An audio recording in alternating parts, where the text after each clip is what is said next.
आपने अपने washing machine में ले जा करके जिस तरह से भ्रष्टाचारियों को सदाचारी बनाने का काम किया है, उस मुद्दे पर आपकी नियत अनियति क्या है, इस पर स्पष्ट रूप से बात होनी चाहिए। जो पिछड़ा है, जो अति पिछड़ा है, जो अल्पसंख्यक समाज के बच्चे हैं, वो उस शिक्षा प्राप्त नहीं करे, इसके लिए शिक्षा को महंगा बनाने का काम किया है।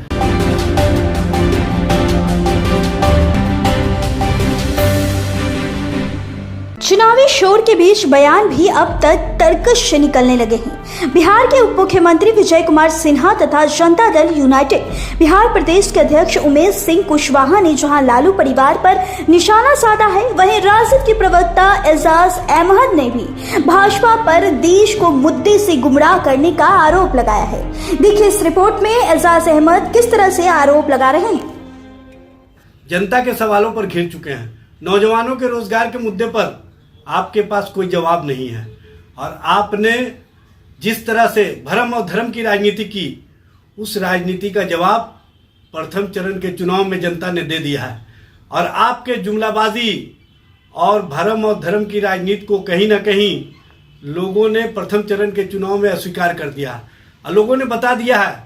कि अब मुद्दे की बात होनी चाहिए, अब महंगाई के सवाल पर बात होनी चाहिए, नौजवानों के रोजगार के सवाल पर बात होनी चाहिए। भ्रष्टाचार को, जो शिष्टाचार और सदाचार का रूप आपने अपने वॉशिंग मशीन में ले जा करके जिस तरह से भ्रष्टाचारियों को सदाचारी बनाने का काम किया है, उस मुद्दे पर आपकी नियत अनियति क्या है, इस पर स्पष्ट रूप से बात होनी चाहिए। आप जो वेंडेटा पॉलिटिक्स के तहत विपक्षी दलों को साधने का प्रयास करते हैं, उस पर जनता आपके मंशा को समझ चुकी है। आपने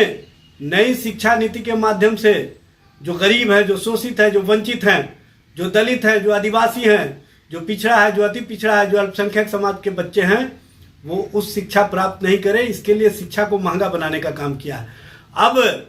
जिस तरह की नीतियां आप चला रहे हैं, गरीबों को और गरीब बनाने का, और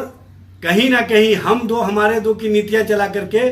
जो आपके उद्योगपति मित्र हैं उनको लाभ पहुंचाने का, उनको फायदा पहुंचाने का, उन नीतियों को जनता समझ चुकी है। और आप उन नीतियों से ध्यान भटकाने के लिए एसबीआई के माध्यम से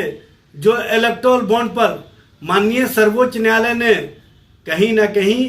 आप और आपकी मंशा को उजागर किया है, उस मुद्दे से ध्यान भटकाने के लिए, जनता के सवालों से ध्यान भटकाने के लिए आप जिस तरह की भाषा और जिस तरह की बातें कर रहे हैं, ये किसी भी दृष्टिकोण से उचित नहीं है। और इस तरह की राजनीति और इस तरह की मंशा से स्पष्ट होता है कि आने वाले जो 6 चरणों के चुनाव हैं, उसमें भी आप मुद्दों के आधार पर जनता के बीच में जाने